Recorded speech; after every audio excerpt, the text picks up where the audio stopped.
할렐루야. 반갑습니다, 성도님들.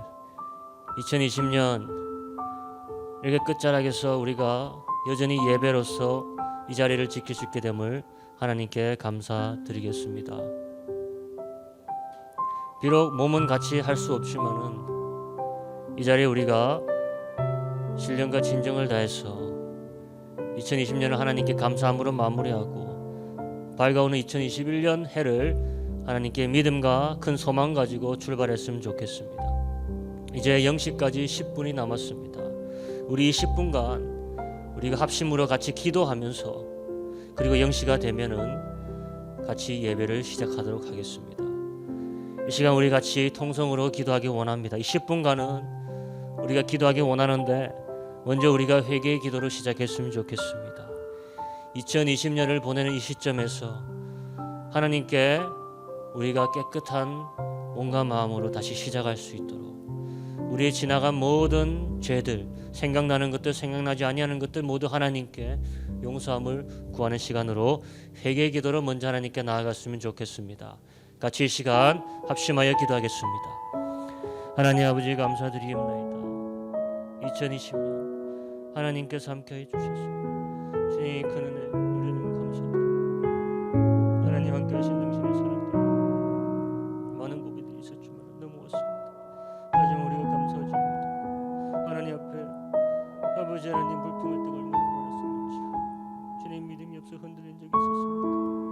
주님 용서해 주시옵소서. 하나님 아버지 게을른 적이 있었습니까? 용서해 주시옵소서. 나의 육신으로 영으로 하나님 아버지 영을 거스른 삶을 살았다면 용서해 주시옵소서. 하나님이 원하시는 삶을 살지 못했다면 용서해 주시옵소서. 하나님 아버지 이 시간 깨끗한 다시 쓰여서 하나님 앞에 시작하기 원합니다. 주 예수 그리스도의 능력에 깨끗게 하시는 능력의 은혜로 아버지 주 예수 그리스도의 그 능력의 보혈로 다시 한번 깨끗함을 정결함을 받아서 출발하기 원하오니 주님 모든 과거의 것들 묻지 말아주시고 모든 과거의 것들 아버지 하나님 깨끗하게 청산되시기 원합니다. 주의 자비를 아버지 하나님 간구하오니 주여 우리에게 자비 허락하여 주시옵소서. 하나님 아버지 우리의 죄 용서해 주시옵소서.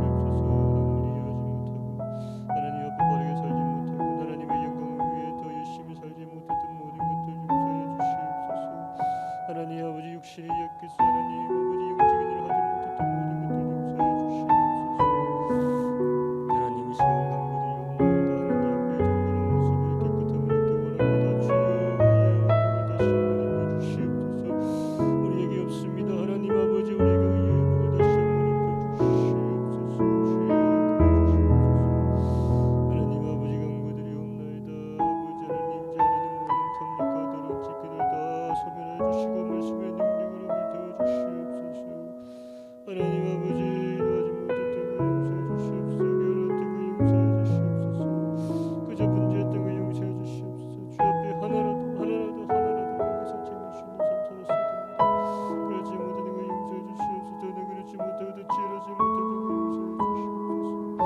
하나님 어제 시간 정결한 마음으로 주여 축복하여 주시옵소서. 주의 하나님 감사드립니다. 이 시간 기도드릴 때 이제는 우리 하나님의 나라를 위해서 좀 기도했으면 좋겠습니다. 이 어려운 시기에 하나님의 나라가 여전히 왕성하게 나아갈 수 있게 되기를 원하는 마음에서 주의 나라를 위해서 같이 기도하기 원하고 마찬가지로 교회를 위해서 우리 같이 기도했으면 좋겠습니다. 이 어려운 시절 모든 교회가 쉽지 않은 줄 압니다. 하지만 주의 나라가 여전히 왕성히 풍성히 진격할 수 있도록 하나님 앞에서 하나님이 원하시는 일들을 더욱더 해낼 수 있는 여력을 감당할 수 있게 해달라고 이제 같이 주님의 나라와 우리 교회들을 위해서 같이 기도하겠습니다. 하나님 아버지 시간 기도하고 나아갈게요. 주의 나라가 속히 이 땅에 이루어지기 원합니다. 주의 나라 이루시기 위해서 하나님 아버지 남겨주신 것이 주의 교회들인데 아버지 어느 해보다도 어려웠던 힘을 고백합니다. 아버지 주의 교회들이 이 어려운 사태를 딛고 일어서며 무엇보다 깨어 일어날 수 있게 인도하여 주시옵소서. 비록 함께 할 수는 없으나 몸은 같이 할 수 없으나 마음은 깨어서 기도하고 마음은 깨어서 말씀을 삼으며 마음은 예배 자리에 떠나지 않게 인도하여 아버지 우리의 마음이 어려운 시기에 오히려 교회의 마음들이 교회의 영들이 더욱더 단결하게 인도하여 주시고 하나님 아버지 정결케 하시는 하나님의 놀라우신 뜻을 이곳에서 발견하고 정결케 되어 이 혼돈과 이 혼란과 이 역경을 나왔을 때 우리가 한층 하나님 앞에 정결다함을 증언받는 모습으로 나오시게 인도하여 주시옵소서. 우리가 그동안 믿음이 없었고 우리 교회들이 그동안 하나님의 사역을 잘 감당하지 못했던 것들 아버지 지적받았었고 아버지 하나님 우리의 민낯을 보았사옵나이다. 하나님 아버지 이제 우리가 어디서 고쳐져야 되는지 우리가 어디서 떨어졌는지를 보고 다시 아버지 하나님께 올라갈 수 있는 시기 될 수 있게 인도하여 주시옵소서. 우리의 첫사랑을 회복하게 인도하여 주시고 하나님 앞에 아버지 다시 한번 교회로서 인정을 받고 세상의 빛으로 인정을 받는 아버지 참교회의 모습으로 회복될 수 있게 인도하여 주시옵소서. 주여 도와주시옵소서. 하나님 아버지 이 음성들을 없나이다 주여.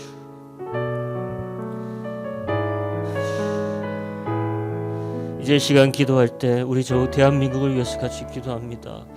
우리 대한민국을 위해서 기도해 주시고 우리 북녘의 우리 동포들을 위해서 하루속히 통일이 이루어지기를 바라는 마음에서 우리 같이 우리 저 대한민국을 위해서 이 나라를 위해서 이 정부를 위해서 우리 국민을 위해서 우리 같이 기도하겠습니다. 기도합니다. 할렐루야. 하나님 아버지 우리 사랑하는 저 대한민국을 아버지 하나님 위해서 기도드리옵나이다. 하나님의 선교사의 피로 사시니 대한민국이 나라가 이 교회들이 하나님 앞에 바로 되기 원합니다. 이제 대한민국의 역경의 시대에 흔들리지 않게 인도하여 주시고 오히려 아버지 하나님 위기를 기회로 삼아 나아갈 수 있고 아버지 하나님 선진대열에 합류하는 나라 될 수 있게 인도하여 주시옵소서.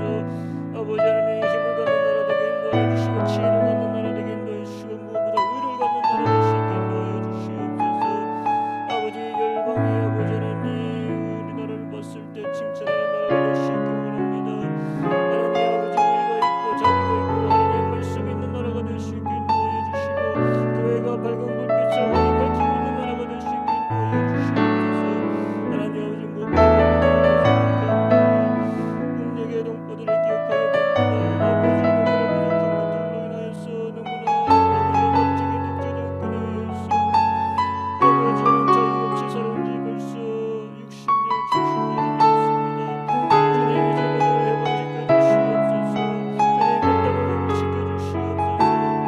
아버지 남한과 북한이 속히 평화 통일이 이루어지게 인도해 주시고 잘려진 허리가 뭉쳐지고 달려진 허리가 다시 회복되어 아버지 하나님 이 땅이 이제는 갈라짐이 없이 대치하는 일 없이 아버지는 세계에서 하나님의 나라를 위해서 쓰임받는 큰 나라 될 수 있게 인도해 주시옵소서.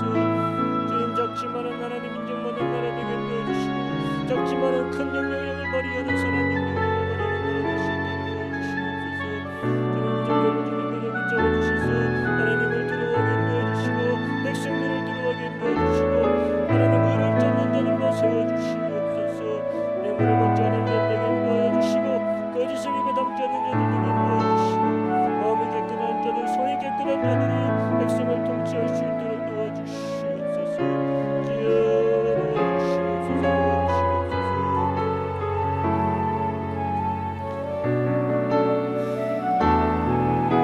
이제 마지막으로 우리의 가정과 또 우리의 직장을 위해서 같이 기도했으면 좋겠습니다. 우리의 가정이 잘 돼야지 하나님 영광 받으십니다. 모든 어려운 위기를 우리 가정이 잘 극복해낼 수 있도록 그리고 도약할 수 있도록 그리고 풍성하고 번영할 수 있도록 이 시간 우리의 가정과 직장을 위해서 같이 기도하겠습니다. 하나님 아버지 사랑하는 가정 하나님께서 주신 귀한 축복의 가정을 인하여서 감사드립니다. 주님 이 가정 하나님 앞에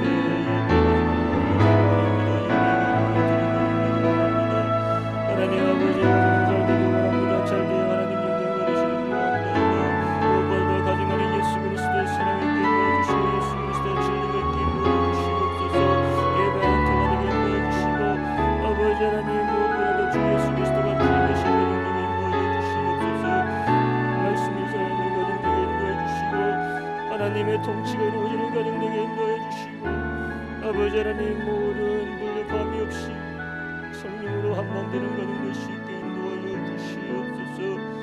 하나님 아버지 우리 성도들의 가정을 기억하여 주시사 주 예수 그리스도의 복음을 받지 않는 모든 가정의 멤버들이 속히 주 예수 그리스도의 복음에 무릎 꿇게 인도하여 주시고 예수 그리스도를 만나 주라 인정하는 놀라운 역사를 일어날 수 있게 인도하여 주시옵소서. 하나님 아버지 도와주시사 우리 가정이 먼저 천국에 들어가는 줄 압니다. 아버지 하나님 근심 없게 인도하여 주시고 하나님 아버지 내 찬양함과 감사함이 넘치는 가정들로 삼아주시옵소서. 2021년 주님께서 우리 가정들을 복되게 인도하여 주시사 아버지 새로운 생명들이 날 수 있게 인도하여 주시고 하나님께 큰 영광 될 수 있는 애 될 수 있게 인도하여 주시옵소서. 이제 2021년 영시가 되었으므로 하나님 아버지께 첫 예배로 드리겠습니다. 같이 기도합니다. 하나님 아버지 2021년 저희의 첫 시간을 하나님께 드리고자 이 자리 예배 자리에 섰습니다. 저희가 어디에 있든지 관계없이 큰 영광 받아 주시옵소서. 우리의 마음과 영이 주를 찬양하고 주를 바라옵나니 저희의 한 해를 위한 기도와 간구를 받아 주시옵소서. 2020년 우리가 상상할 수 없던 어려운 골목을 지나게 하신 하나님, 하지만 돌이켜보면 여전히 하나님의 동행하심과 함께하신 발자국을 보게 하시는 은혜 감사드립니다. 하나님 간구와 앞기는 지난해 우리가 주 앞에 다하지 못한 책임, 주 앞에 신실하지 못한 모습 모두 용서하여 주시고 무엇보다 믿음 없어 흔들린 적이 있었다면 용서하여 주시고 이 밝아오는 2021년 주님 다시 성결한 마음으로 출발할 수 있도록 도와주시옵소서. 새로운 해가 밝아오듯이 주의 은혜의 해가 우리 가정과 교회에 찬란하게 비추도록 하여 주시옵소서. 주여 한 해를 여는 이 귀한 시간 이 자리에 함께하지 못한 성도들의 마음으로 만져주시고 갑절의 은혜와 복으로 내려주시옵소서. 예수님의 이름 받들어 기도드립니다. 아멘. 이 시간 우리 찬양 301장 지금까지 지내온 것 같이 부르시겠습니다. 301장 지금까지 지내온 것.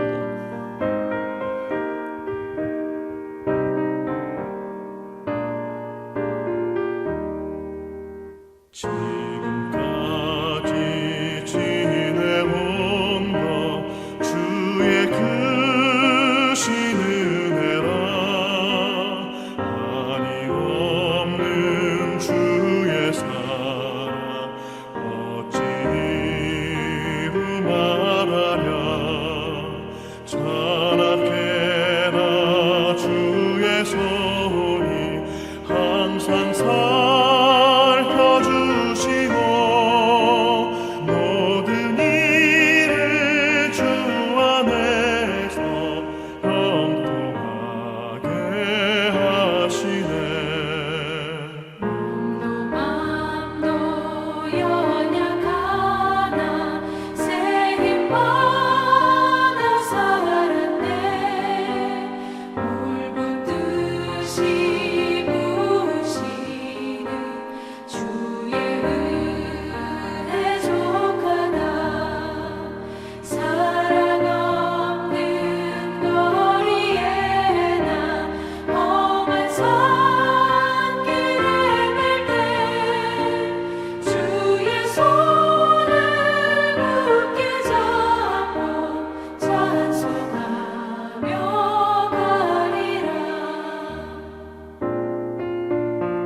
찬양 552장 아침 해가 돋을 때.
이제 이 시간 우리 교동문 93장 새 1번 같이 교독하시겠습니다. 제가 먼저 읽도록 하겠습니다. 주께서 옛적에 땅에 기초를 놓으셨사오며 하늘도 주의 손으로 지으신 바니이다. 여러분, 천지는 없어지려니와 주는 영존하시겠고 그것들은 다 옷같이 낡으리니 의복같이 바꾸시면 바뀌려니와 주는 한결같으시고 주의 연대는 무궁하리이다. 너희는 이전 일을 기억하지 말며 옛날 일을 생각하지 말라. 보라, 내가 새 일을 행하리니 이제 나타낼 것이라. 너희는 유혹의 욕심을 따라 썩어져가는 구습을 따르는 옛사람을 벗어버리고 오직 너희의 심령이 새롭게 되어 하나님을 따라 의와 진리의 거룩함으로 지으심을 받은 새 사람을 입으라. 그런즉 누구든지 그리스도 안에 있으면 새로운 피조물이라. 이전 것은 지나갔으니 보라, 새 것이 되었도다. 새 계명을 너희에게 주노니 서로 사랑하라. 내가 너희를 사랑한 것 같이 너희도 서로 사랑하라. 아멘. 찬송 384장 나의 갈 길 다가도록.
찬송 302장 내 주 하나님 넓고 큰 은혜는.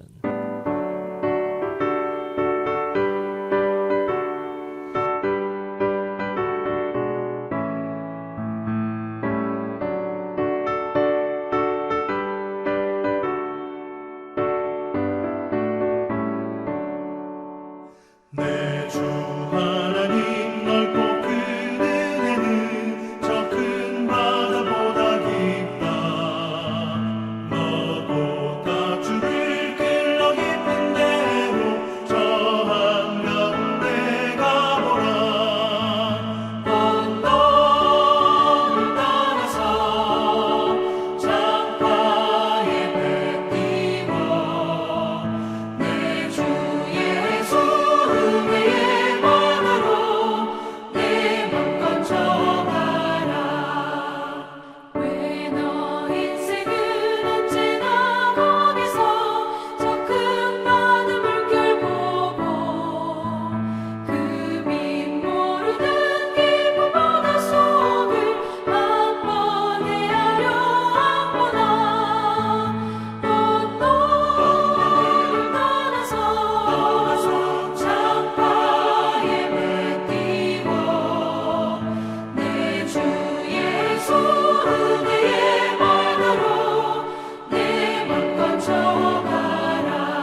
이 시간 우리 같이 기도하겠습니다. 하나님, 2021년 첫 예배를 드리는 이 시점에 마음으로 믿음의 예물을 드리는 성도들의 가정, 부족한 것 하나 없게 하시고 하늘의 평화가 늘 충만케 하여 주시옵소서. 한 해 주님께서 우리 안에 심어두신 많은 선한 것들이 이제 2021년 셀 수 없는 열매들로 우리 삶에 풍성이 나타나도록 도와주시옵소서. 말씀으로 심은 곳, 믿음으로 심은 곳, 물질로 심은 곳, 모든 곳에 주의 풍성케 하심을 경험하는 2021년 되게 하여 주시옵소서. 주님, 이제 한 해 주시는 첫 말씀을 받습니다. 2021년 우리가 붙들고 승리할 말씀, 기적의 말씀, 은혜의 말씀 허락하여 주시옵소서. 듣는 자나 전하는 자 모두 성령의 도움으로 말씀 앞에 무릎 꿇게 하여 주시옵소서. 예수님의 이름으로 기도합니다. 아멘. 반갑습니다. 성도님들, 이 늦은 시간 함께 해주셔서 감사합니다. 성도님들, 1월 3일까지 우리가 계속적으로 이렇게 온라인 예배로 드려야 할 것 같습니다. 그 이후로는 또 어떻게 될지는 알 수가 없지만은 우리가 오로지 기도함으로써, 인내함으로써, 예배하는 마음으로 우리가 기다리도록 하겠습니다. 새벽으로 또한 계속 큐티 동참해 주시고, 어쨌거나 우리가 이 시기에 말씀과 기도에 충실한 삶 살기를 더욱더 힘썼으면 합니다. 이제 다 같이 하나님의 말씀 같이 보도록 하겠습니다. 이사야서 61장 1절에서 3절 말씀입니다. 이사야서 61장 1절에서 3절 말씀만 먼저 읽도록 하겠습니다. 우리 같이 읽도록 하겠습니다. 시작. 주 여호와의 신이 내게 임하였으니 이는 여호와께서 내게 기름을 부으사 가난한 자에게 아름다운 소식을 전하게 하려 하심이라. 나를 보내사 마음이 상한 자를 고치며 포로된 자에게 자유를, 갇힌 자에게 노임을 전파하며 여호와의 은혜의 해와 우리 하나님의 신원의 날을 전파하여 모든 슬픈 자를 위로하되 무릇 시온에서 슬퍼하는 자에게 화관을 주어 그 죄를 대신하며 희락의 기름으로 그 슬픔을 대신하며 찬송의 옷으로 그 근심을 대신하시고 그들로 의의 나무 곧 여호와의 심으신 바 그 영광을 나타낼지라 일컬음을 얻게 하려 하심이니라. 아멘. 할렐루야. 성도님들, 오늘 2020년을 떠나보내고 2021년을 맞이하는 이 순간, 여러분과 나눈 하나님의 말씀은 우리가 계속 왔던 이사야서의 다음 장 말씀입니다. 새해 첫 출발을 위해서 굳이 다른 곳에 가서 특별한 말씀을 준비하기보다 이제까지 우리에게 계속해서 하나님께서 하셨던 그 말씀 중에서 그 다음 말씀에서 또 어떤 새로운 말씀을 하시는지, 특별히 이 새해를 위해서 어떤 말씀을 주시는지 같이 보기를 원합니다. 2021년의 이 첫 시간에 하나님께서 이 한 해를 내게 한 단어로 정의해 주신다면, 한마디로 정의해 주신다면 얼마나 그게 내게 편하고 유용할 수 있겠습니까? 저는 오늘 이사야서 61장에 하나님께서 우리에게 2021년을 한마디로 정의해 주시고 계시다고 생각합니다. 그렇기 위해서 하나님께서 준비하셨고 우리로 이사야서 61장에 도달하게 하신 줄로 믿습니다. 그럼 그게 뭐냐? 2021년은 바로 여호와의 은혜의 해가 되리라는 것입니다. 아멘. 2절에 나오는 여호와의 은혜의 해, 이것이 바로 여러분의 2021년이 될 줄로 믿습니다. 1년 후 이 자리에 다시 모여서 뒤돌아봤을 때 참으로 21년은 은혜의 한 해였다라는 고백이 우리 가운데 터져 나올 수 있게 되기를 축복합니다. 좋지 않습니까? 여호와의 은혜의 해. 간단한 말이지만은 지금 우리에게 절실히 필요한 것은 바로 여호와의 은혜의 해인 줄로 믿습니다.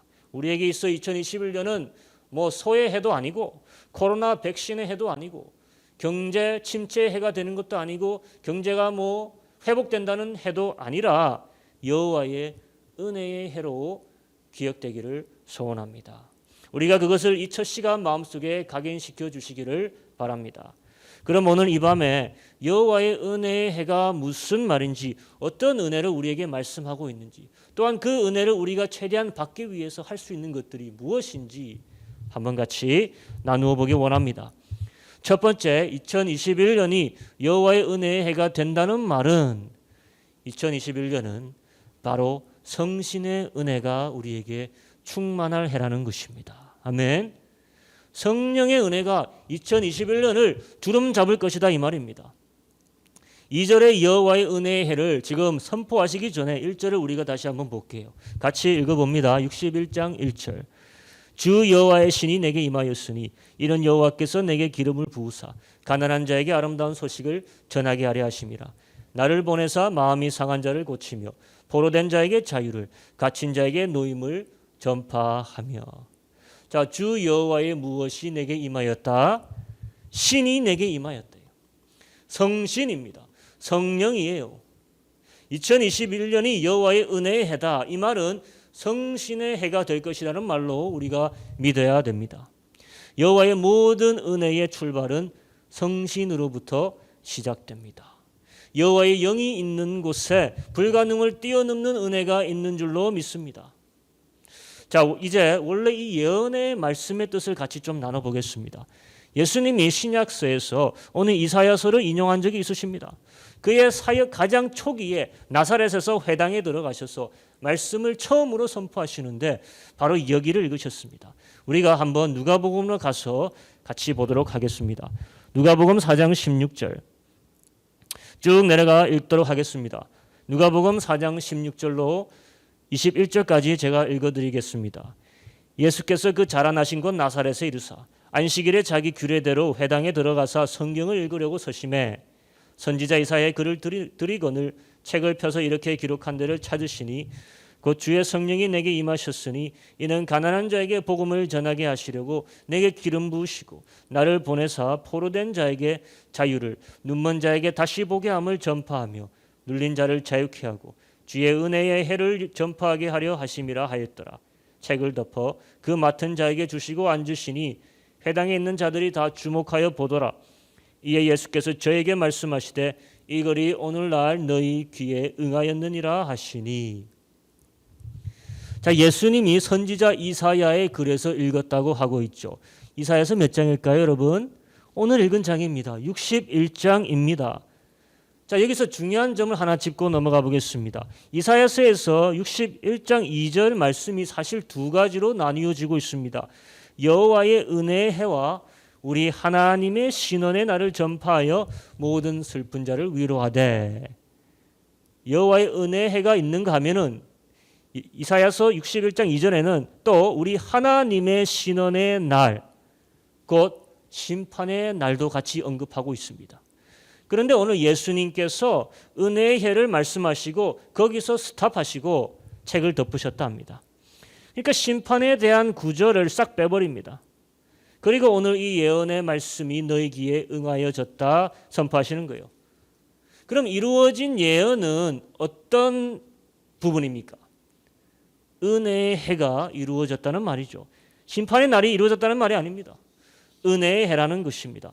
이사야서 61장의 2절 말씀은 예수님의 두 번의 오심을 동시에 이야기하고 있는 부분입니다. 하나는 은혜 주시기 위해서 오시는 예수님, 또 하나는 심판하시기 위해서 오시는 예수님. 예수님은 아직 심판하러 오시지는 않았습니다.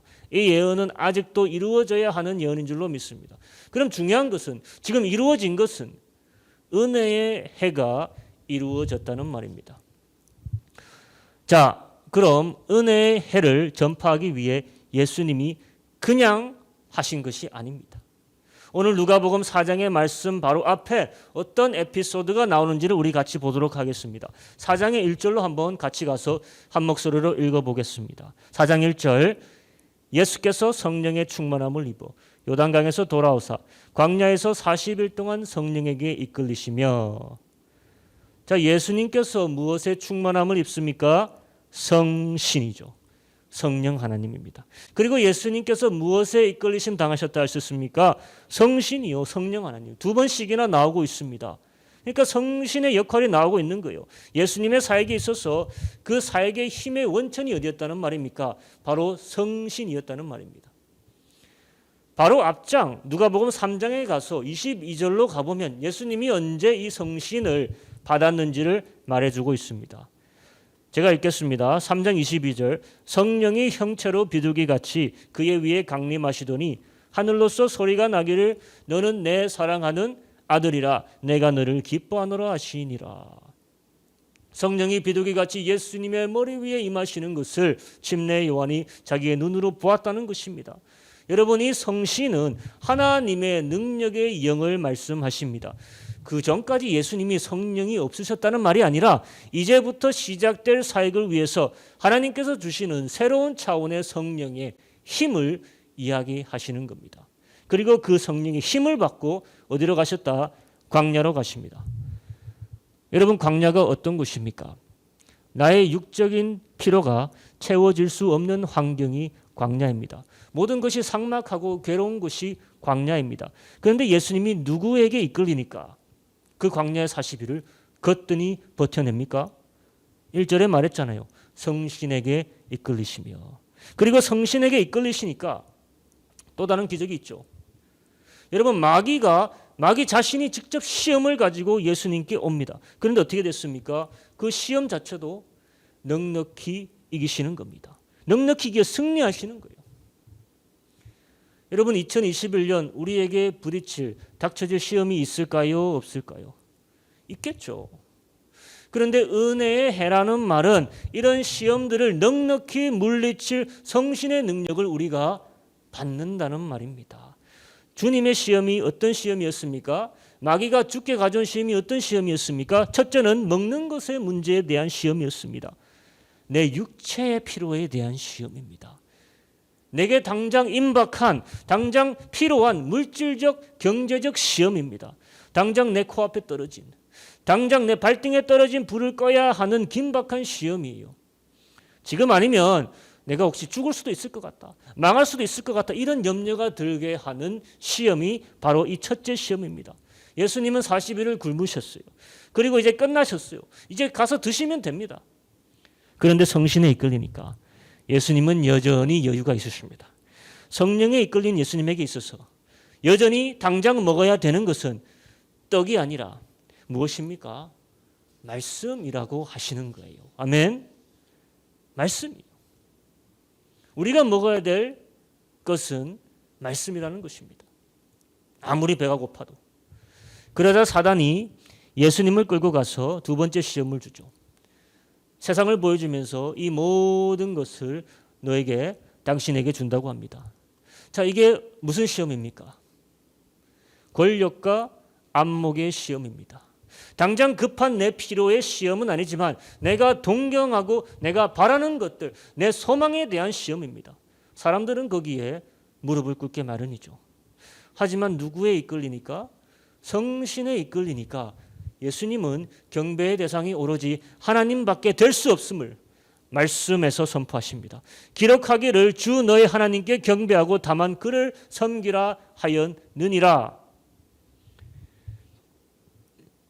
여러분, 이 두 가지 시험이 아마도 세상을 사는 우리에게 있어서는 가장 흔하고 가장 어려운 시험들일 것입니다. 하나는 우리의 필요를 걸고 넘어지는 시험이고 또 다른 하나는 우리의 탐욕을 걸고 넘어지는 시험입니다. 우리가 이런 시험에 얼마나 자주 넘어가곤 했습니까? 한번 생각해 보세요. 하지만 성신의 충만함을 얻으니까, 성령의 힘에 이끌리니까 말씀의 컨텐츠를 가지고, 말씀의 내용을 가지고 다 넉넉히 이겨내시는 겁니다. 그리고 마지막 시험, 예수님을 성전 꼭대기 이끌고 올라가서 거기서 뛰어내리라고 합니다. 자, 우리에게 있어서는 솔직히 이해가 되지 않는 시험이죠. 이게 어떻게 시험일 수가 있냐?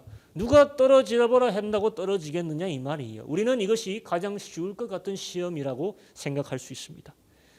하지만 제가 이 말씀을 볼 때는 이것이 우리에게도 가장 힘든 시험이 될 수 있다라고 생각합니다. 왜냐? 이제는 사단이 말씀을 가지고 이기시는 예수에게 말씀을 가지고 시험을 하고 있습니다. 한번 같이 자세히 보도록 하겠습니다. 누가복음 4장 10절에서 11절 같이 이 두 절 읽어보겠습니다. 10절, 기록하였으되 하나님이 너를 위하여 그 사자들을 명하사 너를 지키게 하시리라 하였고 또한 저희가 손으로 너를 받들어 네 발이 돌에 부딪히지 않게 하시리라 하였느니라. 여러분, 신앙생활에 있어 정말 위기는 내가 말씀을 잘못 받아들일 때입니다. 잘못 적용할 때입니다. 여러분, 2020년 그런 해 되지 않았습니까? 하나님이 나를 지키겠다. 하나님이 우리를 붙들어 우리를 지키리라 하셨다. 잘못 적용하면은 실패하는 겁니다. 내가 말씀을 순순히 받아들이는 것이 아니라 내게 유리한 쪽으로 받아들일 때요, 시험이 될 수 있다는 겁니다. 말씀조차도. 사단이 이렇게 말합니다. 네가 하나님의 아들인 것을 말씀에 나온 대로 증명해봐라. 말씀에 저희가 손으로 너를 받들어 네 발이 돌에 부딪히지 않게 하시리라 적혀있다. 너에 관한 말씀이다. 여러분, 이 말씀이 솔직히 누구에게 해당되는 말씀이겠습니까? 문자 그대로 해석하면은 이 말씀을 이룬 사람은 아직까지 하나도 없었습니다. 그래서 이 말씀은 앞으로 오실 메시아 하나님의 아들에게 적용되는 말씀이에요. 그러니까 뛰어내려야 언젠가는 이 말씀이 성취될 것 아니겠습니까? 사단이 하는 말이 지금이 바로 이 말씀이 너를 통해서 성취될 때다 이 말입니다. 모든 포커스를 예수님 자신에게 맞추어 네가 하나님의 아들이니 이 말씀을 이루어 증명해라 이 말입니다. 곧 말씀을 성취해서 네 자신을 입증해라 이 말입니다. 여러분, 예수님이 모든 말씀을 성취하러 이 땅에 오신 거 맞습니다. 그런데 중요한 것은 과연 타이밍이 이때가 그때냐 이 말이에요. 지금 이 말씀이 이때에 적용되는 말씀이냐 이 말입니다. 여러분, 제일 무서운 것이 하나님의 말씀을 꼬아서 나를 입증하기 위해 쓰는 것입니다. 하나님의 말씀을 내게 유리한 쪽으로 쓰는 것이에요. 내가 옳다는 것과 내가 초점이 되는 것에 말씀을 들어 쓰는 것은 결국 세 번째 시험에 빠져 실패하는 것입니다. 저는 오늘 예수님의 대답이 너무 놀랍습니다. 이전까지였다면 그저 말씀을 가지고 받아치셨을 것인데 이번에는 말씀뿐 아니라 거기에 더 깊은 충격적인 사실로 사단을 물리치고 있습니다. 자, 12절에 하시는 말씀을 같이 읽어보겠습니다. 12절, 예수께서 대답하여 가라사대 말씀하기를 주 너의 하나님을 시험치 말라 했느니라. 주 너의 하나님을 시험치 말라. 여러분, 지금 예수님의 대답의 권위가 들리십니까? 신명기서 6장에 나오는 말씀입니다. 주 너희 하나님을 시험치 말라. 사단은 예수님에게 말씀을 빙자해 네가 하나님의 아들임을 증명하는 것이 성경적이고 예언의 성취다라고 주장했지만 주님은 오늘 사단에게 어떤 구절을 인용하십니까? 주 너의 하나님을 시험치 말라. 그러면 누가 지금 하나님이라는 말입니까? 지금 누가 누굴 시험하고 있죠? 예수님은 자신이 누구임을 기적을 통해서 증명하는 게 아니라 말씀을 통해, 권위를 통해 분명히 여기서 선포해주고 있습니다. 내가 바로 너의 하나님이다. 주 너의 하나님을 시험하지 말라. 자신을 지금 분명히 밝히시고 계시는 부분입니다. 모든 이의 하나님이자 심지어 나를 시험하고 있는 너의 하나님도 된다라는 말씀입니다.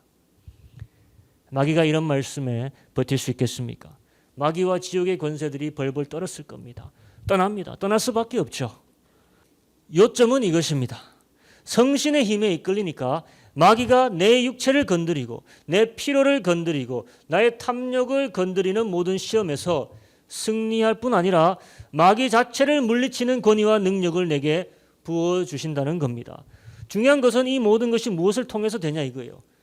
기록된 말씀을 통해서 지금 이루어지고 있죠. 말씀이 모든 시험을 넉넉히 이겨낼 훌륭한 무기인데, 그런데 그 무기를 쓸 수 있게 만드는 그 힘이 어디서 오냐 이겁니다.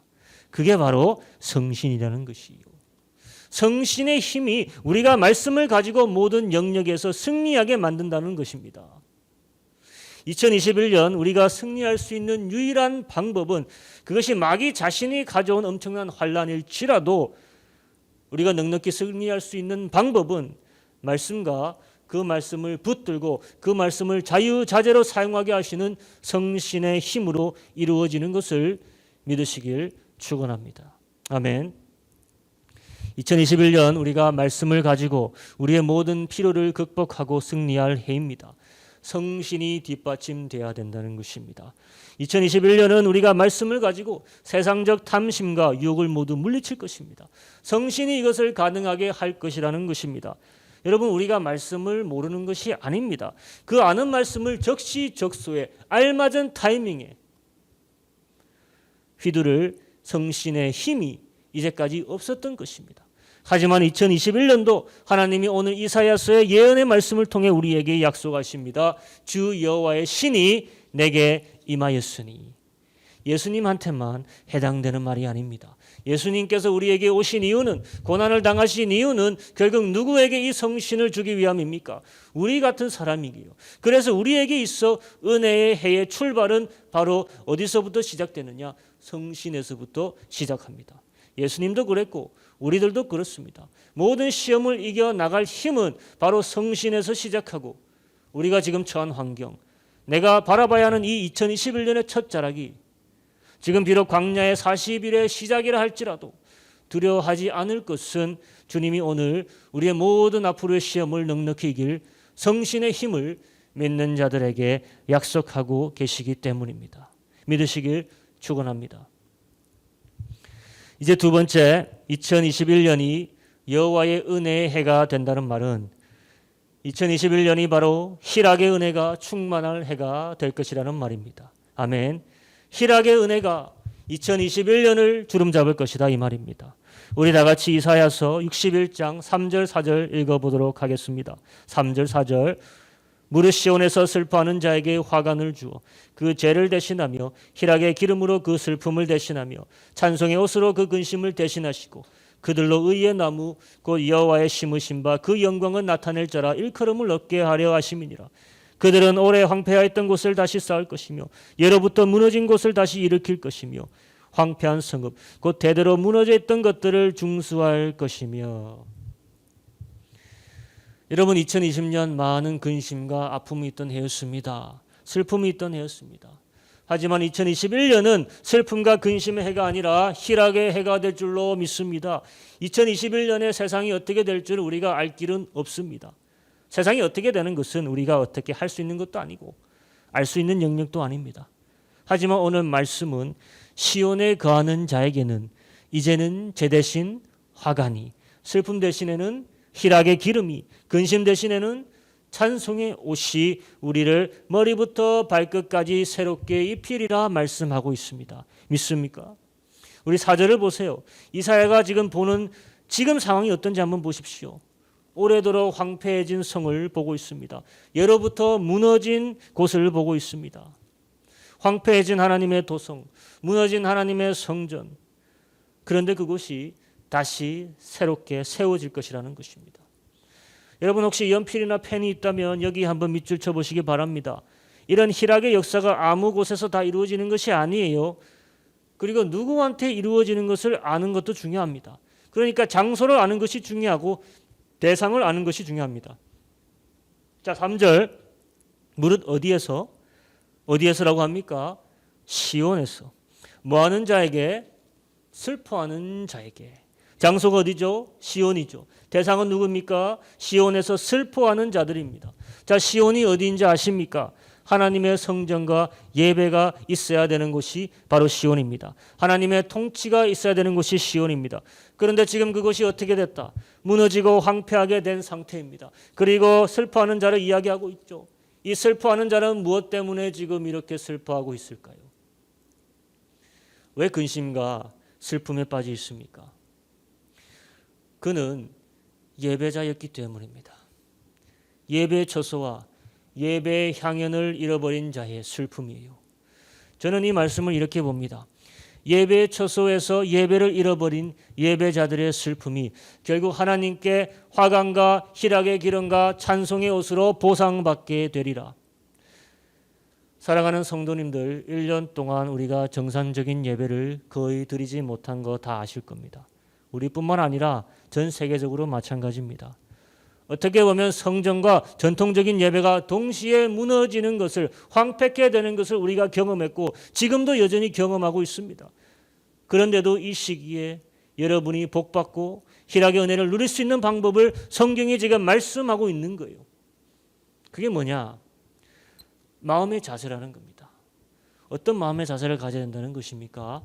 마음이 슬퍼하는 것입니다. 마음이 근심하는 것입니다. 여기서 슬퍼한다는 것은 그냥 슬프다가 아니라 통곡한다는 말입니다. 여기서 근심한다는 말은 내가 근심이 돼, 그런 말이 아니라 마음이 너무나 무거워져서 심령이 쇠약해진 상태를 이야기하고 있습니다. 우리가 시편 73편의 말씀을 오늘 아침 큐티에 봤었습니다. 성전이 무너지고 약탈되고 불에 태워져 전소되는 이 모든 것을 눈으로 지켜봐야 했던 예배자의 심령이 바로 통곡이었습니다. 심령이 짓눌려짐이었습니다. 우리가 잘 분간할 수 있어야 됩니다. 이건 분노하는 게 아니에요. 누구를 탓하고 손가락하는 마음의 자세가 아닙니다. 하나님이 회복하시는 희락의 은혜는 예배의 처소가 무너진 것에 대한 통곡과 쓰라림을 가진 상한 예배자들에게만 허락된다는 것입니다. 그 마음을 감당하면서까지 그 장소를 지키는 자들이에요. 시온에서 슬퍼하는 자들이라고 했습니다. 무너진 예배의 자리에서요. 집에서도 아니고 직장에서도 아니고 다른 곳에서가 아니라 시온에서 슬퍼하는 자들이라 했습니다. 그럼 시온을 떠나면 되겠습니까? 이 희락의 은혜를 받기 위해서 시온을 떠나면 되겠습니까? 무너졌다 하더라도 그것을 떠나면 안 된다는 것이요. 구약에서 예배의 장소는 시온이고 성전이었습니다. 신약에서의 예배의 장소는 어디나 다 되는 것이 아닙니다. 신약이라고 주님이 말씀하신 것이 있죠. 하나님의 영과 진리가 있는 그곳이 바로 예배의 자리입니다. 자, 생각해 보시기 바랍니다. 하나님의 영과 진리가 있는 자리가 어디일까? 어딜까요, 여러분? 바로 성도들입니다. 성도들이요. 성도들이 있는 곳이 예배의 자리입니다. 그래서 우리는 교회를 예배의 장소라고 얘기할 수 있는 겁니다. 구약에서 성전이 무너진 것을 경험해야 한 선지자가 있었습니다. 예레미야이죠. 예레미야 애가를 썼던 선지자 예레미야. 예레미야의 통곡을 한번 들어보면서 그가 어떻게 그런 상황에서도 어떤 마음으로 희락을 위한 준비를 하고 있었는지를 한번 보도록 하겠습니다. 예레미야 애가 3장 한번 가보겠습니다. 예레미야 애가 3장 19절에서 24절 같이 읽도록 합니다. 3장 19절에서 24절. 내 고초와 재난 곧 쑥과 담즙을 기억하소서. 20절. 내 심령이 그것을 기억하고 낙심이 되오나 중심에 회상한즉 오히려 소망이 있어옴은 여호와의 자비와 긍휼이 무궁하심으로 우리가 진멸되지 아니함이니이다. 23절. 이것이 아침마다 새로우니 주의 성실이 크도소이다. 내 심령에 이르기를 여호와는 나의 기업이시니 그러므로 내가 저를 바라리라 하도다. 자, 여기서 가장 중요한 말을 밑줄 그으라고 한다면은 24절로 가보세요. 내 심령에 이르기를 여기서부터 여호와는 나의 기업이시니. 여호와는 나의 기업에 한번 밑줄이나 동그라미를 쳐주시기를 바랍니다. 성도님들, 여기 기업이란 말은 분깃이란 말이에요. 분깃이 뭡니까? 나에게 정해진 할당되어진 분량을 분깃이라고 합니다. 이스라엘 사람들은 모두 다 자신에게 할당되어진 분깃이 있었어요. 가나안 땅에 대한 분깃이 있었습니다. 하지만 유독 12지파 중에서 한 지파에게는 땅에 대한 분깃이 없었습니다. 어느 지파였습니까? 바로 레위 지파였습니다. 그들의 분깃은 하나님께서 바로 나 자신이라고 하셨습니다. 그들은 성전에서 나를 예배하고 나를 예배하는 데 필요한 모든 일을 하는 것이 바로 너희들의 분깃이라고 했습니다. 선지자 예레미야는 대제사장 힐가의 아들로서 레위 자손이에요. 누구보다도 성전에서 가까이 살았고 성전에서 경배했으며 성전을 자신의 분깃으로 알고 사는 사람입니다. 그런데 성전을 잃어버린 거예요. 내 고초와 재난 곧 쑥과 담즙을 기억하소서. 그런데 오늘 얘기하기를 소망이 있다라고 합니다. 아침마다 주의 성실을 다시 발견할 수 있었다고 합니다. 모든 것을 다 잃어버렸다고 했는데 여전히 빼앗기지 않는 분깃이 자신에게 있는 것을 결국 발견한 것이라는 거예요. 성전이 아니에요. 땅도 아닙니다. 누구입니까? 여호와 하나님 자신이라는 거예요. 그러니까 잃어버린 성전을 두고 한탄하고 괴로움에 젖어 있었다가도 그게 나를 오히려 누구를 더 바라게 한 요소가 되어버립니까? 하나님 여호와를 더 바라게 한 요소가 되어버리는 거예요. 24절에 이렇게 얘기하잖아요. 내가 저를 바라리라. 그의 영혼의 초점이 잃어버린 것에 대해서부터 이제는 옮겨져서 잃어버릴 수 없는 것은 곧 여호와 하나님, 그분 자체를 바라게 되는 시선을 가지게 되는 걸로 바뀌는 겁니다. 여러분 신약에 와서 예수님이 아주 재밌는 말씀하셨습니다. 여러분 마르다와 마리아 두 자매 아시죠? 나사로의 여동생들. 누구보다도 예수님을 잘 따르고 예수님의 사역을 뒤에서 뒷받침했던 조력자들이었습니다. 어느 날 예수님이 마르다의 집에 들어가셨어요. 그러니까 마르다가 열심히 분주히 요리하고 청소하고 난리가 났죠.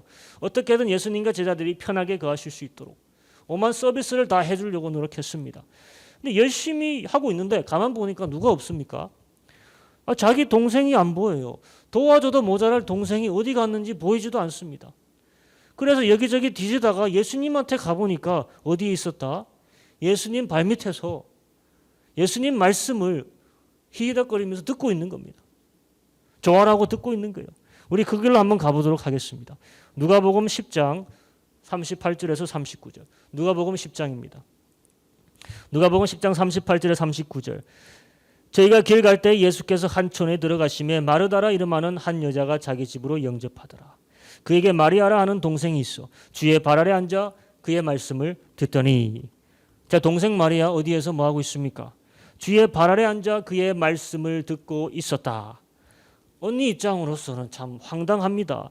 지금 도와줘도 모자랄 판인데 혼자 쪼르러 가서 예수님 발밑에서 아멘 아멘 하고 혼자 좋은 시간 보내고 있는 것입니다. 마르다가 목구멍까지 화가 나오는 거를 이걸 참고 예수님에게 그래도 정중하게 이렇게 말을 합니다. 예를 갖춰서 40절이에요. 그게 마르다는 준비하는 일이 많아 마음이 분중한지라 예수께 나아가 가로되 주여 내 동생이 나 혼자 일하게 두는 것을 생각지 아니하시나이까 저를 명하사 나를 좀 도와주라 하소서. 마르다의 부탁이 잘못됐습니까? 아니죠. 합당한 부탁입니다. 그런데 이제 예수님의 대답을 한번 보세요. 예수님의 대답이 참으로 재밌습니다. 41절 42절. 주께서 대답하여 가라사대 마르다야 마르다야 네가 많은 일로 염려하고 근심하나 그러나 몇 가지만 하든지 혹 한 가지만이라도 족하니라. 마리아는 이 좋은 편을 택하였으니 빼앗기지 아니하리라 하시니라. 자, 예수님이 냉정하게 얘기하신 건 아닙니다. 마르다야 마르다야 두 번 부른 것은 다정하심입니다. 하지만 뼈를 때리시는 말씀을 하고 계시죠. 네가 여러 가지 한다고 애를 쓰고 있지만은 근심하고 염려하지만 한 가지만 해도 된다라는 것이에요. 그리고 마리아는 그 한 가지를 택했다 이것입니다. 자, 희락을 얻을 선택은 우리에게 달렸다 이것입니다. 지금 마리아가 희락을 누립니까? 마르다가 희락을 누립니까? 선택에 달려 있습니다. 그런데 예수님께서 오늘 쓰시는 단어의 선택을 주목해 보셔야 됩니다. 마리아는 이 좋은 편을 택하였으니 빼앗기지 아니하리라. 자, 이 좋은 편에라는 좋은 편에 한번 밑줄을 그어 주시기 바랍니다. 그리고 각줄을 달아주세요. 이것이 무슨 뜻이냐? 분깃이라는 뜻입니다. 분깃. 곧 기업, 유업이라는 뜻입니다. 마리아가 택한 유업의 장소, 기업의 장소가 어디라는 것입니까? 바로 주의 발 밑이라는 것입니다. 주의 발밑, 주와 가장 가까이 거할 수 있는 그곳을 그녀는 빼앗기지 않을 자신의 분깃으로 삼았다는 말이에요. 예레미야 애가 3장 24절 아까 이렇게 말했죠. 내 심령에 이르기를 여호와는 나의 기업이시니 그러므로 내가 저를 뭐하리라? 바라리라. 지금 마리아가 바라보고 있는 그 대상 누구입니까? 예수 그리스도예요. 예수 그리스도가 마리아에게 있어서 그녀가 택한 빼앗기지 않을 영원한 분깃이자 기업입니다. 예수님은 자신을 택한 마리아의 선택을 높이 사고 존중하십니다. 예수님은 사실 모두가 자신을 분깃으로 택하기 원합니다. 하지만 모두가 예수님을 분깃으로 택하지는 않습니다. 모두가 예수님의 발밑에 있기를 원하는 건 아니에요. 하지만 모든 것이 무너졌다라고 했을 때, 심지어 우리가 예배하는 처소가 무너지고 황폐해졌다라고 했을 때도 소망이 있고 기쁨이 있는 곳, 빼앗기지 않는 희락이 있는 곳 어디라는 것입니까? 바로 예수 그리스도 그 발밑이라는 것입니다. 그의 말씀이 떨어지는 곳. 2021년 우리의 예배의 처소가 어떻게 회복되어질지, 어떤 모습으로 변할지 우리 알 수 없습니다. 더 어려워질 수도 있고 더 나아질 수도 있습니다. 하지만 확실한 것은 더 이상 예전 같지는 않을 것이라는 거예요. 우리는 어떻게 변할지 모르는 곳에서 참다운 기쁨과 희락 누리기 힘듭니다. 변하지 않는 곳을 우리의 기업으로 삼아야 될 줄로 믿습니다. 이제는 예배의 처소가 아니라 예배의 대상을 찾아야 될 줄로 믿습니다. 또한 이제까지 예배의 섬김의 기쁨이 있었지만 이제는 가장 기본적인 예배, 곧 주의 발밑에서 들었던 말씀의 누림을 찾아야 될 줄로 믿습니다. 2021년 희락의 은혜는 바로 주의 발밑에서 그의 말씀을 듣고 예수를 올려다보던 바로 그 위치에서 이루어지는 해가 될 줄로 믿습니다. 아멘. 이제 마지막 세 번째, 2021년이 여호와의 은혜의 해가 된다는 말은 2021년이 바로 의의 은혜가 충만할 해가 될 것이라는 말입니다. 아멘. 의의 은혜가 나의 2021년을 주름 잡을 것이다 이 말입니다. 한번 다시 이사야서 61장 8절로 11절 가서 같이 읽어봅니다. 8절, 대저나 여호와는 공의를 사랑하며 불의의 강탈을 미워하여 성실히 그들에게 갚아주고 그들과 영영한 언약을 세울 것이라. 그 자손을 열방 중에 그 후손을 만민 중에 알리리니 물을 이를 보는 자가 그들은 여호와께 복받은 자손이라 인정하리라. 내가 여호와로 인하여 크게 기뻐하며 내 영혼이 나의 하나님으로 인하여 즐거워하리니 이는 그가 구원의 옷으로 내게 입히시며 의의 겉옷으로 내게 더하심이 신랑이 사모를 쓰며 신부가 자기 보물로 단장함 같게 하셨음이라.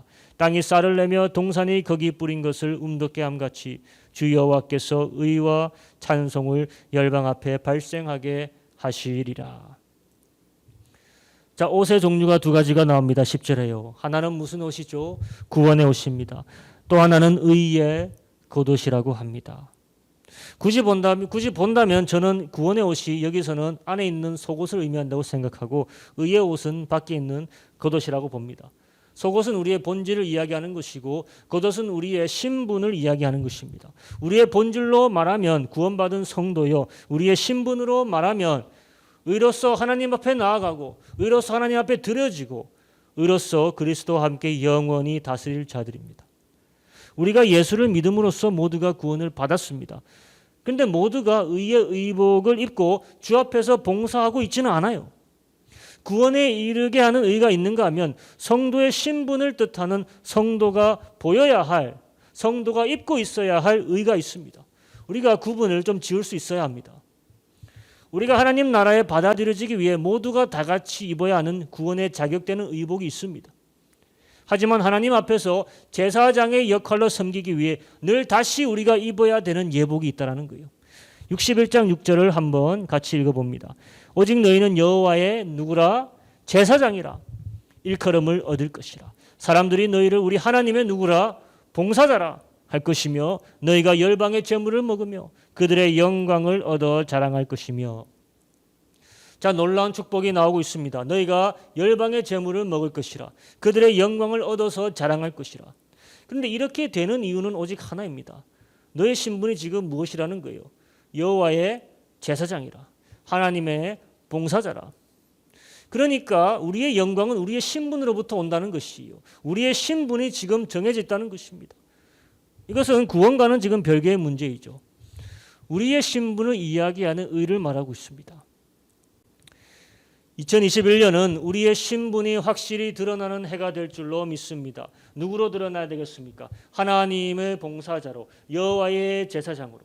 내 입을 통해 선포되는 것이 아니라 믿지 않는 자들을 통해 선포되는 것이요. 이것보다 더 영광스러운 일이 있겠습니까? 이것이 의의 은혜입니다. 디모데후서 4장 8절에 바울 사도가 자신의 신앙의 아들 디모데에게 이렇게 말한 부분이 있습니다. 한번 같이 가서 보겠습니다. 4장 8절, 이제 후로는 나를 위하여 의의 면류관이 예비되었으므로 주 곧 의로우신 재판장이 그날에 내게 주실 것이니 내게만 아니라 주의 나타나심을 사모하는 모든 자에게니라. 바울은 여기서 의의 면류관으로 묘사했습니다. 면류관하고 그 겉옷이랑 다 그냥 세트라고 생각하시면 됩니다. 의의 면류관, 의의 겉옷. 그런데 의의 은혜가 누구에게 주어진다라고 바울 사도가 이야기하고 있습니까? 주의 나타나심을 사모하는 모든 자에게. 의로운 삶을 끝까지 살았던 자들에게라고 하지 않습니다. 물론 바로 앞절을 보면 바울 사도가 이렇게 말합니다. 내가 선한 싸움을 싸우고 나의 달려갈 길을 모두 마치고 믿음을 지켰으니. 하지만 그 한마디를 지금 바울 사도가 주의 나타나심을 사모하는 것으로 간추린 것이에요. 주의 나타나심을 사모하는 삶은 의로운 삶이 될 수밖에 없습니다. 바울은 의로운 삶을 살기 위해 열심히 노력해봐라라고 말하는 게 아니라 주의 나타나심을 사모해라라고 말하고 있습니다. 차이가 있기 때문이에요. 주의 나타내심을 사모함이 중심이 된 삶은 자연적으로 유기적으로 의의 삶으로 조정되어 가는 삶이 됩니다. 의의 삶을 살아야겠다고 내가 다짐하고 또 다짐하는 삶은 그 초점이 없는 것이에요. 예수님처럼 살아야겠다라고 심지어 할지라도 예수님이 어떤 모습을 따라야 사는 것이 옳은 것인지, 예수님의 이 모습인지 저 모습인지, 예수님의 모습마저 하나의 법으로 생각하고 그 틀 안에서 살려고 아둥바둥 치는 율법적인 모습으로 굳어갈 수도 있는 것입니다. 바울 사도는 그것이 의의 은혜가 아님을 알았습니다. 빌립보서 3장 8절에서 9절 한번 제가 읽어드리겠습니다. 또한 모든 것을 내가 해로 여김은 내 주 그리스도 예수를 아는 지식이 가장 고상함을 인함이라. 내가 그를 위하여 모든 것을 잃어버리고 배설물로 여김은 그리스도를 얻고 그 안에서 발견되려 함이니 내가 가진 은은 율법에서 난 것이 아니요 오직 그리스도를 믿음으로 말미암은 것이니 곧 믿음으로 하나님께로서 난 의라. 그 의가 무슨 의가 아니다? 율법적인 의가 아니다. 그리고 쭉 바울 사도가 이야기하다가 마지막에 가서 어떻게 마무리하고 있는지를 보겠습니다. 20절에서 21절. 오직 우리의 시민권은 하늘에 있는지라 거기로서 구원하는 자 곧 주 예수 그리스도를 우리가 기다리노니 그가 만물을 자기에게 복종케 하실 있는 자의 역사로 우리의 낮은 몸을 자기의 영광의 몸의 형체와 같이 병케 하시리라. 우리의 시민권은 어디에 있다? 하늘에 있습니다. 우리는 누구를 기다립니까? 주 예수 그리스도의 오심을 기다리는 자입니다. 우리의 의는 딴 게 아니라 예수님을 기다리는 것입니다. 예수님을 기다리는 삶의 모습이 의의 모습이자 우리가 이 세상에서 하나님의 제사장이요 하나님을 섬기는 자로 불림받을 수 있는 의로운 모습이라는 것이요. 물론 예수님을 기다린다는 모습이 모두 각자 다른 기준으로 생각할 수 있습니다. 그러나 그 모습을 말씀에서 한번 예로 찾아본다면 가장 적합한 예가 있습니다. 그것은 정련되어지는 금과 은의 모습일 것입니다. 인내로서 불순물이 하나씩 내게서 제하여지는 모습. 우리 구약의 마지막 서 말라기서 3장으로 같이 가봅니다. 이 구절이 우리가 예수를 기다리며 우리의 삶이 의의 모습으로 변하는 모습을 반영하고 있는 좋은 구절이라 생각합니다. 3장 3절. 그가 은을 연단하여 깨끗게 하는 자같이 앉아서 레위 자손을 깨끗게 하되 금 은같이 그들을 연단하리니 그들이 의로운 제물을 나 여호와께 드릴 것이라. 자, 여기서 의로운 제물의 밑줄 그으시고 의로움 안에서 제물을 이라고 바꿔주세요. 의로운 제물이 아니라 의로움 안에서 제물. 그러니까 제물이 의로운 것이 아니라 그들이 의로움 안에서 제물을 드린다는 말입니다. 그럼 누가 의롭다는 말이에요? 그들이 의롭다는 말. 제물이 아니라 그들이 깨끗함의 됨을 받아서 연단받아서 의로워진다는 말입니다. 레위인들이죠. 예수님을 기다리는 모습은 하나님의 연단하심을 내가 받아내는 모습과 일치한다는 것입니다. 내가 변화선상에 있는 것을 인정하고 인내하는 모습이요. 그리고 내가 변화의 주도자가 아니라 누가 변화의 주도자인 것을 우리가 시인해야 됩니까? 예수 그리스도십니다. 그가 음과 은을 정련하시는 분이십니다. 나는 변화받는 자입니다. 주도자가 아니라 수령자입니다. 우리가 다시 바울의 로마서로 가서 우리의 변화의 선상이 어떻게 바뀌었는지를 한번 확인해 보겠습니다. 로마서 6장 19절로 제가 읽어드리겠습니다. 로마서 6장 19절. 너희 육신이 연약함으로 내가 사람의 예대로 말하노니 전에 너희가 너희 지체를 부정과 불법에 드려 불법에 이른 것 같이 이제는 너희 지체를 의에게 종으로 드려 거룩함에 이르라. 이 말씀을 자세히 읽어보면은 우리는 주도자였던 적이 한 번도 없음을 알 수가 있습니다. 옛적에는 부정함과 불법의 노예로 준바되었다 말하고 있습니다. 부정함과 불법의 노예가 됐던 자들인데 이제는 우리 지체를 의에게 노예로 드리라 이 말입니다. 이것이 거룩함을 이루어낸다 이 말씀입니다. 의에게 노예가 된 삶은 반드시 예수 그리스도의 다시 오심이 사슬이 된 삶입니다. 예수 그리스도의 오심이 곧비가 된 삶입니다. 이제 마지막으로 한 구절만 더 볼게요. 호세아서 10장 12절에 이렇게 의의 은혜가 우리에게 쏟아질 것이라 말하고 있습니다. 호세아서 10장 12절 너희가 자기를 위하여 의를 심고 긍휼을 거두라. 지금이 곧 여호와를 찾을 때니 너희 묵은 땅을 기경하라. 마침내 여호와께서 임하사 의를 비처럼 너희에게 내리시리라. 지금이 곧 여호와를 찾을 때라고 말하고 있습니다. 왜? 여호와께서 임하실 것이기 때문이에요. 그리고 무슨 비를 우리에게 주신다고 합니까? 의의 비를 너에게 내리시리라. 여호와의 임하실 것을 기다리는 자들에게 의의 비를 내리신다는 겁니다.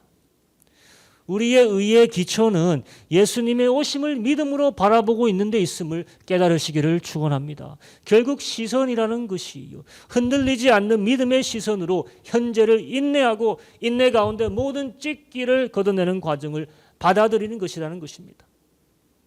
이 모든 과정의 분수령은 결국 예수님의 오심으로 이루어질 것입니다. 하지만 우리는 오실 주의 왕국을 기대하는 사람들과 동시에 이미 임하신 주의 나라를 살아내고 있는 자들입니다.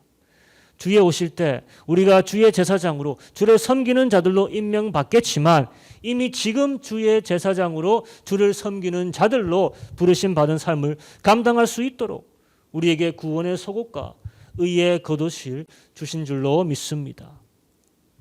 2021년 의의 은혜가 넘친다는 말은 나에게 일어날 변화를 말합니다. 나에게.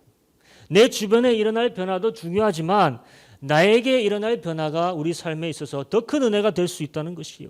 내가 하나님 앞에 의롭게 변화받는다고 생각해 보십시오. 내가 변화받아 사람들의 입에서 하나님의 섬기는 자로 예수 그리스도의 제사장으로 불림을 받는다 생각해 보십시오.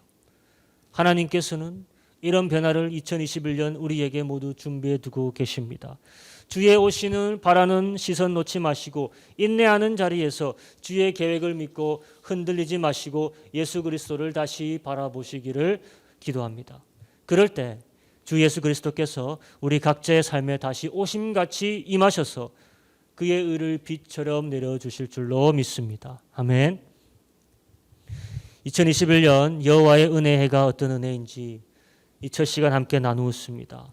여호와의 은혜의 해는 무엇보다도 먼저 성신의 은혜의 해라는 것입니다. 성령의 능력을 우리에게 이 시간 하나님께서 약속하십니다. 믿으시길 축원합니다.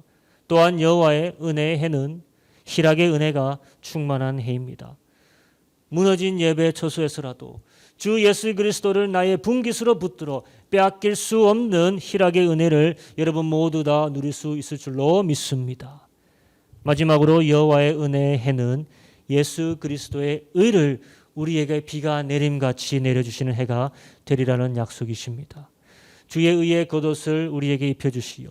의인처럼 행동할 수 있는 명분을 주신 줄을 우리가 감사해야 할 것입니다.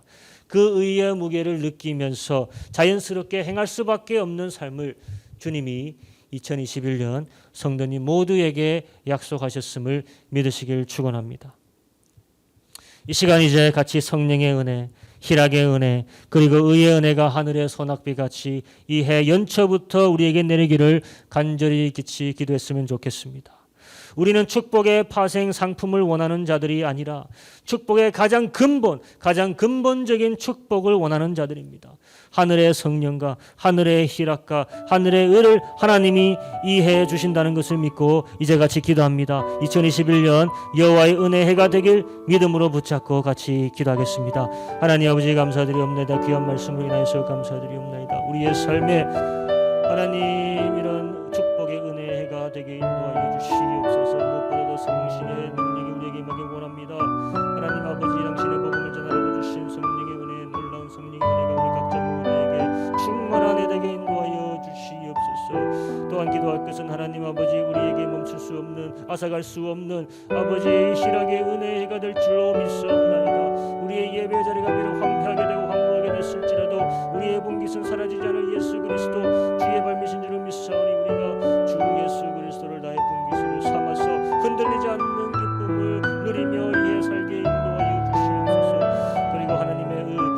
그리스도의 의를 우리에게 입혀 주신다고 했는지 믿사옵나이다. 하나님 아버지, 우리가 있는 자리에서 예수 그리스도의 오심을 바라면서 우리의 모든 삶이 그곳으로 재조정되게 인도하여 주시옵소서. 우리가 여호와의 제사장으로 불림받게 인도하여 주시고 불림받을 자격되는 자들로 만들어가 주시옵소서. 우리에게 있는 모든 찢기들을 하나님께서 모두 다 태워주시고 갈라내 주시고 속간해 주시사 우리에게 남은 것은 깨끗한 밖에 남지 않게 인도하여 주시옵소서. 예수 그리스도 이름으로 감사드리며 기도드립니다. 아멘. 하나님 아버지, 감사드립니다. 귀한 말씀으로 인해서 감사드립니다. 이 첫 시간 우리에게 주신 이 말씀이 우리 마음속에 깊이 각인되게 인도하여 주시옵소서. 여호와의 은혜의 해가 될 것이라는 것을 믿음으로 붙잡고 붙들고 있사오니 하나님의 놀라운 말씀이 우리 가슴 깊은 곳으로 뿌리 내려서 이제는 자라나서 열매를 우리에게 내어줄 수 있는 생명력 있는 말씀 되게 인도하여 주시옵소서. 하나님, 기도하기는 아버지의 여호와의 은혜의 해, 무엇보다도 성신의 능력의 힘을 받는 해가 될 수 있게 인도하여 주시옵소서. 그리고 우리의 무너진 모든 것에 불구하고 하나님 다시 세워주시는 것을 볼 수 있게 인도해 주시고, 그리고 무엇보다도 앗아갈 수 없는 예수 그리스도의 분깃이 우리 것이라는 것에 위로를 삼고 기쁨을 회복할 수 있게 인도하여 주시옵소서. 예수 그리스도가 주신 의가 우리 삶의 빛처럼 쏟아지게 인도하여 주시옵소서. 모든 사람으로 아버지, 저자는 예수 그리스도의 제사장이다, 하나님의 섬김자이다, 이런 거룩한 칭호를 받는 놀라운 해 될 수 있게 인도하여 주시사 우리 안에 있는 모든 찢기들, 더러운 것들, 불순물들 다 아버지께서 가려내 주시고 태워 없애버려 주시옵소서. 감사드리오며 예수 그리스도 이름으로 기도드립니다. 아멘. 우리 찬양 285장 주의 말씀 받은 그날 같이 부르시겠습니다.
우리 찬양 325장 예수가 함께 계시니 마지막 찬양 부르시고 우리 축도하겠습니다.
언제나 주를 기리고 그 사랑 안에 살면서 딴 길로 가지 맙시다. 주께서 심판하실 때 잘했다 칭찬하리니 이러한 상급 받도록 예수를 위해 삽시다.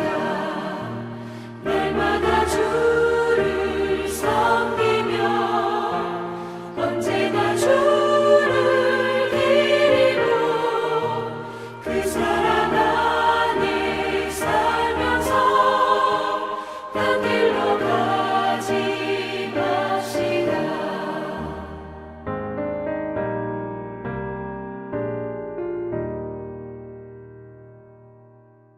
이제 축도하겠습니다.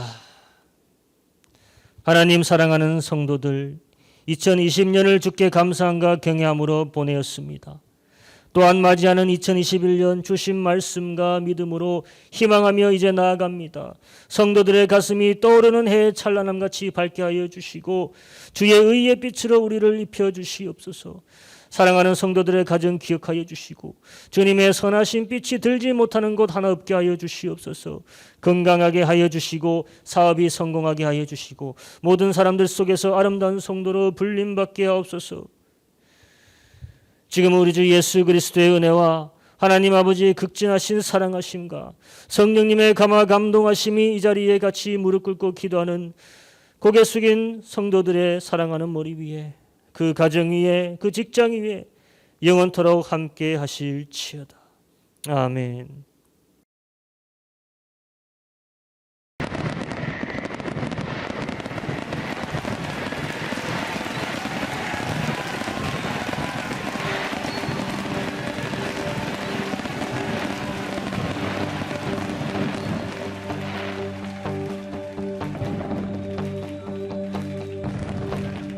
일어나라 주의 백성 빛을 발하라. 주가 너의 영광으로 임하시리라. 일어나라 주의 백성 빛을 발하라. 주가 너의 영광으로 임하시리라. 일어나라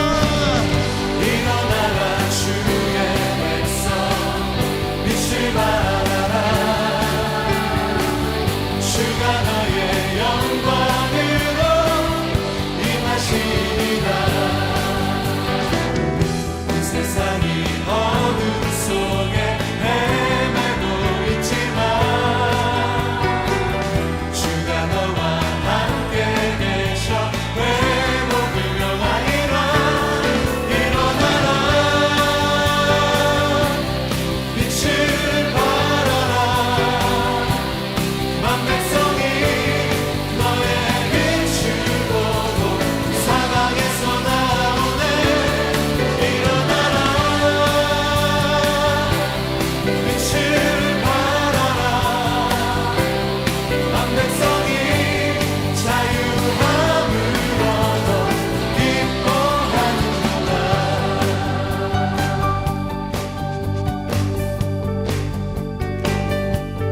일어나라 주의 백성, 일어나라 주의 백성 빛을 발하라.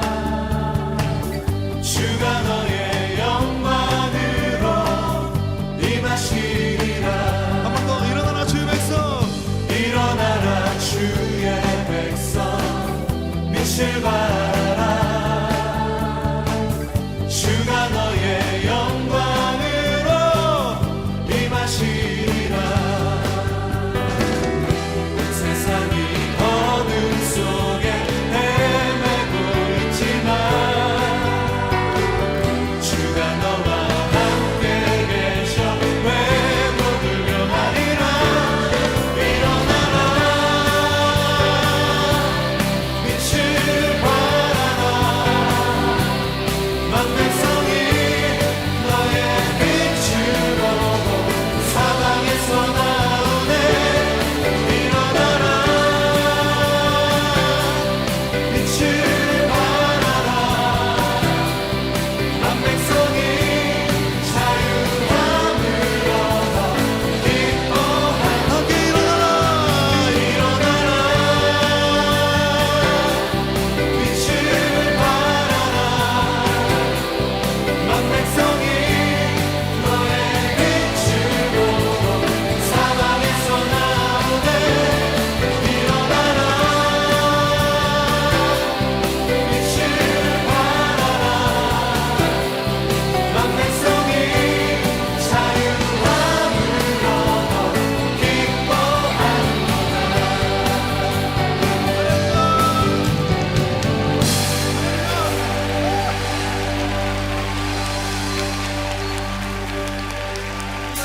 기도하겠습니다, 주님.